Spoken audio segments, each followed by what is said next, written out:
To view this video in English, please click the link given above.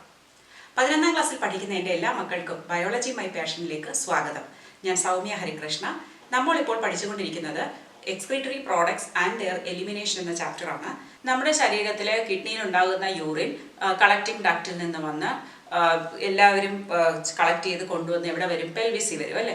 പെൽവിസിൽ നിന്ന് 2 യൂറേറ്റേഴ്സ് വഴി അത് താഴെ യൂറിനറി ബ്ലാഡറിൽ എത്തും. യൂറിനറി ബ്ലാഡറിൽ അത് കളക്ട് ചെയ്ത് അതിൻ്റെ കപ്പാസിറ്റി ഫുള്ളായി ഫില്ല് ചെയ്ത് കഴിയുമ്പോൾ അത് സ്ട്രെച്ച് ചെയ്യാൻ തുടങ്ങും. കാരണം അത് സ്മൂത്ത് മസിൽസ് കൊണ്ടാണ് ഉണ്ടാക്കിയിരിക്കുന്നത്. 500 ml വരെയാണ് അതിന് ഹോൾഡ് ചെയ്യാൻ പറ്റുന്ന കപ്പാസിറ്റി. അതിൻ്റെ കൂടുതൽ വരുമ്പോഴേക്കും അത് സ്വാഭാവികമായിട്ടും സ്ട്രെച്ച് ചെയ്യും. അപ്പോൾ സ്ട്രെച്ച് ചെയ്യുമ്പോൾ അതിൻ്റെ വോളിൽ സ്ട്രെച്ച് റിസപ്റ്റേഴ്സ് ഉണ്ട്. ഈ സ്ട്രെച്ച് റിസപ്റ്റേഴ്സ് ഉടനെ തന്നെ ബ്രെയിനിനെ വിവരം അറിയിക്കും, ഇവിടെ ആവശ്യത്തിനായി കഴിഞ്ഞു, ഇനി ഞങ്ങൾക്ക് കൂടുതൽ പിടിക്കാൻ പറ്റില്ല, എന്തെങ്കിലും ചെയ്യാൻ. അപ്പോൾ നമ്മുടെ CNS സെൻട്രൽ നെർവസ് സിസ്റ്റം എന്ത് ചെയ്യും? അപ്പോഴേക്കും മോട്ടോർ മെസ്സേജസ് കൊടുക്കും ഈ സ്മൂത്ത് മസിൽസിൻ്റെ വോള് കൺട്രാക്ട് ചെയ്യാൻ. ഇത് ശരിക്കും ഒരു വോളണ്ടറി പ്രോസസ്സാണ്, പക്ഷേ ഒരു പരിധി വരെ വോളണ്ടറി ആണ്. അത് കഴിയുമ്പോൾ ചിലപ്പോൾ അത് ഇൻവോളണ്ടറി ആവാറുണ്ട്. അപ്പോൾ ഈ സ്മൂത്ത് മസിൽസ് കോൺട്രാക്ട് ചെയ്യുന്നതിൻ്റെ ഫലമായിട്ട് യൂറിൻ പുറത്തേക്ക് ഒഴിച്ച് കളയുകയാണ് ചെയ്യുന്നത്. അപ്പോൾ ഇവിടെ വരുമ്പോൾ അതിനെ പറഞ്ഞു വരണം മിക്ചുറേഷൻ റിഫ്ലക്സ്. അപ്പോൾ ഇവിടെ യൂറിൻ്റെ പ്രത്യേകതകൾ പറഞ്ഞാൽ, യൂറിൻ എന്ന് പറയുന്നത് നമുക്കറിയാം അതിൻ്റെ pH ഒരു 6 ആണ്, മീൻസ് അത് കുറച്ച് അസിഡിക് ആണ്. പിന്നെ അതിൻ്റെ കളർ എന്ന് പറഞ്ഞത് പെയിൽ യെല്ലോ കളറാണ്. നമ്മുടെ ശരീരത്തിൽ അനുണ രക്താണുക്കൾ 120 ദിവസമേ ജീവിക്കുകയുള്ളൂ. അതിനുശേഷം അത് സ്പ്ലീനിൽ വെച്ചിട്ട് അതിനെ ഡീഗ്രേഡ് ചെയ്യും. ആ സമയത്തുണ്ടാകുന്ന ഒരു പിഗ്മെൻ്റാണ് യൂറോക്രോം. അതിൻ്റെ പ്രസൻസ് കൊണ്ടാണ് നമ്മുടെ യൂറിന് മഞ്ഞ കളർ. പിന്നെ യൂറിന് അതിൻ്റേതായിട്ടൊരു സ്മെല്ലുണ്ട്. പക്ഷേ യൂറിൻ ഇപ്പോൾ വെള്ളം ഒഴിക്കാതെയൊക്കെ കിടന്നു കഴിഞ്ഞാൽ ഒത്തിരി നേരം അത് എയറുമായിട്ട് ഓക്സിജനുമായിട്ട് ആക്ട് ചെയ്തിട്ട് സ്വാഭാവികമായിട്ട് അമോണിയ ഉണ്ടാകും. അപ്പോൾ അത് ഭയങ്കര സ്പഞ്ചൻ്റെ ഒരു സ്മെല്ലായിട്ട് മാറും. പിന്നെ 25 മുതൽ 30 ഗ്രാം ഓഫ് യൂറിയാണ് നമ്മൾ ഒരു ദിവസത്തിൽ നമ്മുടെ ശരീരത്തിൽ നിന്ന് പുറന്തള്ളുന്നത്. ഇനി സാധാരണ യൂറിൻ്റെ സ്പെസിഫിക്കേഷൻസ് ഇത്രയാണ്, അതിൽ മറ്റൊന്നും പാടില്ല. പക്ഷേ ചില ആൾക്കാരിൽ ഷുഗറിനെ കൺട്രോൾ ചെയ്യാൻ പറ്റാത്ത, അതായത് ഗ്ലൂക്കോസ് ലെവലിനെ നമുക്ക് നിയന്ത്രിക്കാൻ പറ്റാത്തപ്പോൾ എക്സസ് ഗ്ലൂക്കോസ്, കീറ്റോൺ ബോഡീസ് എല്ലാം അത് യൂറിനിൽ കൂടി പുറത്തു വരും. ആ ഒരു കണ്ടീഷനാണ് നമ്മൾ സാധാരണയായി ഡയബറ്റീസ് എന്ന് പറയുന്നത്. അതാണ് ഡയബറ്റീസ് മെലിറ്റസ്. അപ്പോൾ ഈ ഡയബറ്റീസ് മെലിറ്റസ് എന്ന് പറയുമ്പോൾ ബ്ലഡിൽ ഗ്ലൂക്കോസിൻ്റെ അളവ് കാണും, അതിനെ നമ്മൾ ഗ്ലൈക്കസ്യൂറിയ എന്ന് പറയും. അല്ലെങ്കിൽ കീറ്റോൺ ബോഡീസ് ബ്ലഡിൽ കാണും, അതിനെ കീറ്റോസ്യൂറിയ എന്നും പറയും. പിന്നെ അപൂർവമായിട്ട് ആൽബുമിൻ്റെ അളവ് കാണാം. ആൽബുമിൻ എന്ന് പറഞ്ഞാൽ പ്രോട്ടീനാണ്. അങ്ങനെയാണെങ്കിൽ ആ കണ്ടീഷനാണ് ആൽബുമിനൂറിയ. പിന്നെ ഈ യൂറിനറി ഇൻഫെക്ഷനൊക്കെ ഉള്ള സമയത്ത് WBC സെൽസ്, പസ് സെൽസ് ഒക്കെ കാണും. പഴുപ്പ്, പസ് എന്ന് പറയും പഴുപ്പൊക്കെ, അതൊക്കെ ഉണ്ടെങ്കിൽ യൂറിനറി ഇൻഫെക്ഷൻ ഉള്ളതാണ്. അതിനെ പറയുന്ന പേരാണ് പൈയൂറിയ. അപ്പോൾ ഇതൊക്കെയാണ് യൂറിൻ്റെ സ്പെസിഫിക്കേഷൻസ്.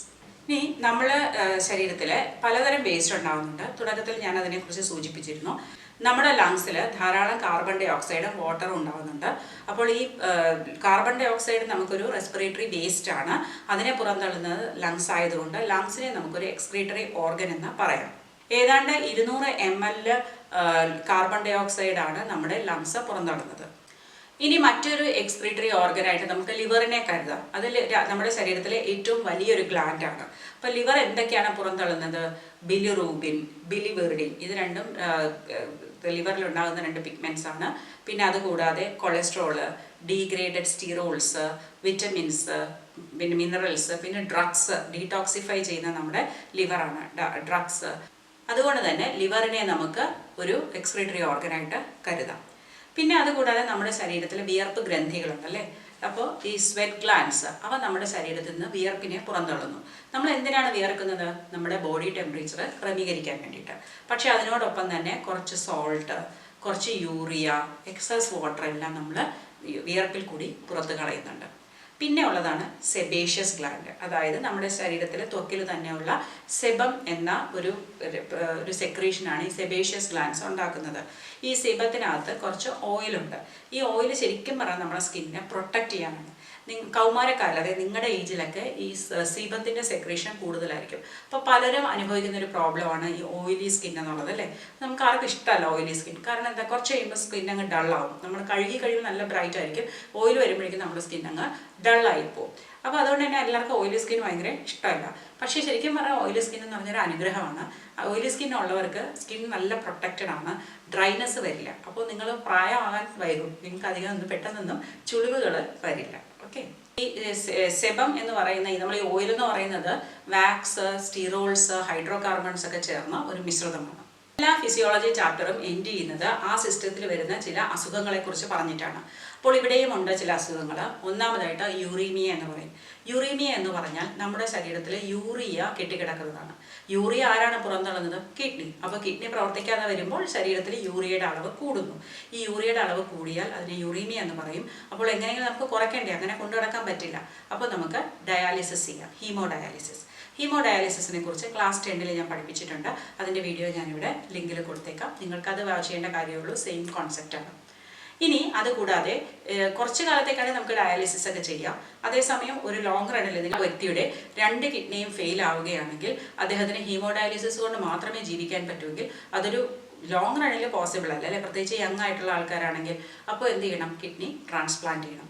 ഏതൊരു ഓർഗൻ ട്രാൻസ്പ്ലാന്റ് ചെയ്യുമ്പോഴും ഏറ്റവും ക്ലോസ് ആയിട്ടുള്ള ആളുകളിൽ നിന്നാണ് റിസീവ് ചെയ്യുന്നതെങ്കിൽ ചാൻസ് ഓഫ് റിജക്ഷൻ കുറയും.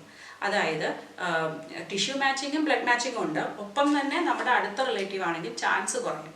പിന്നെ മറ്റൊരു പ്രോബ്ലം കോമൺ ആയിട്ട് കിഡ്നിയിൽ കാണുന്നതാണ് കിഡ്നിയിലെ സ്റ്റോൺ എന്ന് നമ്മൾ പറയും അല്ലെ, കല്ല്, മൂത്രാശയ കല്ലെന്ന് പറയും. ഈ കല്ലുണ്ടാകുന്നത് ശരിക്കും ഈ ഓക്സലേറ്റ് ക്രിസ്റ്റൽസ് അല്ലെങ്കിൽ ചില സോൾട്ട്സ് അക്യുമുലേറ്റ് ചെയ്ത് ക്രിസ്റ്റൽ, കാൽഷ്യം ഒക്കെ ക്രിസ്റ്റലായിട്ട് മാറിയിട്ടാണ്. ഇപ്പം വളരെ ചെറിയ കല്ലൊക്കെ ആണെങ്കിൽ ആദ്യമൊക്കെ നമ്മൾ ധാരാളം വെള്ളം കുടിച്ചും നാരങ്ങ വെള്ളമൊക്കെ കുടിച്ച് അലിയിച്ച് കളയാമെന്ന് ഡോക്ടേഴ്സ് പറയും. അതല്ല എന്നുണ്ടെങ്കിൽ പിന്നീട് എന്താ സംഭവിക്കുന്നത്? കിഡ്നി സ്റ്റോൺ വലുതായാൽ നമ്മളതിനെ പൊടിച്ച് കളയണം. ലിത്തോസ്കോപ്പി എന്ന് പറയും. അതായത് നമ്മൾ ലേസറൊക്കെ ഉപയോഗിച്ചിട്ട് കല്ലിനെ പൊടിച്ചിട്ട് അത് യൂറിൻ വഴി പുറത്തു പോകുന്നതാണ്. അത് വളരെ പെയിൻഫുൾ ആയിട്ടുള്ള ഒരു കണ്ടീഷനാണ് ഈ കല്ല് വന്നു കഴിഞ്ഞാൽ. ഗ്ലോമറൂലസിൽ ചിലപ്പോൾ ഒരു ഇൻഫ്ലമേഷൻ ഉണ്ടാവാം. അങ്ങനെയാണെങ്കിൽ അതിനെ പറഞ്ഞ പേരാണ് ഗ്ലോമറൂലോ നെഫ്രൈറ്റിസ്. അപ്പോൾ ഞാൻ പഠിപ്പിക്കുന്ന പാഠഭാഗങ്ങളൊക്കെ നിങ്ങൾക്ക് മനസ്സിലാകുന്നുണ്ടെന്ന് കരുതുന്നു. നിങ്ങളോട് ഞാനൊരു ചെറിയ ഫേവർ ചോദിക്കുകയാണ്. നിങ്ങൾക്ക് ഈ വീഡിയോക്ക് ഇഷ്ടപ്പെടുന്നുണ്ടെങ്കിൽ നിങ്ങളൊരു ലൈക്ക് തരണം. ഒപ്പം തന്നെ നിങ്ങൾ ഓരോരുത്തരും ഒരാൾക്കെങ്കിലും ഇതൊന്ന് ഷെയർ ചെയ്ത് കൊടുക്കണം. കാരണം പലപ്പോഴും ഞാൻ റിസീവ് ചെയ്യുന്ന കമൻ്റ് എന്ന് പറയുന്നത് മാമിൻ്റെ വീഡിയോസ് വളരെ യൂസ്ഫുൾ ആണ്, നല്ലതാണ്, പക്ഷേ ഇത് അണ്ടർ റേറ്റഡ് ആണെന്നൊക്കെ. അപ്പോൾ അങ്ങനെ നിങ്ങൾക്ക് തോന്നുന്നുണ്ടെങ്കിൽ തീർച്ചയായും നിങ്ങൾക്ക് എന്നെ ഹെൽപ്പ് ചെയ്യാൻ കഴിയും. ഞാൻ മറ്റു രീതിയിൽ നിന്നും എൻ്റെ വീഡിയോ ഒന്നും പ്രൊമോട്ട് ചെയ്യുന്നില്ല. അതുകൊണ്ട് തന്നെ നിങ്ങൾ കാണുന്നവർ ഇഷ്ടപ്പെടുകയാണെങ്കിൽ അത് മറ്റുള്ളവർക്ക് കൂടെ പ്രയോജനപരമാകാൻ വേണ്ടിയിട്ട് അവർക്കൂടി ഷെയർ ചെയ്ത് കൊടുത്താൽ അതെനിക്ക് വലിയൊരു ഉപകാരമായിരിക്കും. നിങ്ങൾ സബ്സ്ക്രൈബ് ചെയ്തിട്ടില്ലെങ്കിൽ തീർച്ചയായിട്ടും സബ്സ്ക്രൈബ് ചെയ്യുക. Thank you for watching biology my passion.